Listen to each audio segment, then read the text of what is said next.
السلام علیکم۔ کراچی والے اب تیار رہیں، طاقتور سسٹم آ گیا۔ شہر قائد میں تیز ہواؤں کے ساتھ بارش کا سلسلہ شروع۔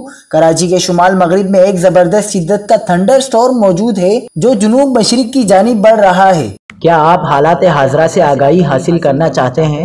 خبر کے پیچھے چھپے اصل حقائق جاننا چاہتے ہیں تو ابھی سبسکرائب کیجئے جلمل پاکستان کو اور ساتھ ہی گھنٹی کے نشان پر کلک کر دیں۔ آپ کو بتاتے چلیں کہ کراچی میں بحریہ ٹاؤن، ایئرپورٹ اور ملیر کے اطراف تیز بارش ہوئی، جبکہ سعدی ٹاؤن اور گلشن حدید میں بھی کالے بادل چھا گئے۔ سوراب گوٹ، سبزی منڈی اور سپر ہائی وے کے اطراف میں بھی تیز بارش شروع ہو گئی ہے۔ گلستان جوہر میں بھی تیز ہواؤں کے ساتھ بارش کا سلسلہ شروع ہو گیا ہے۔ محکمہ موسمیات کا کہنا ہے کہ کراچی کے شمال مغرب میں بادل موجود ہیں جو مزید شدت پکڑ سکتے ہیں۔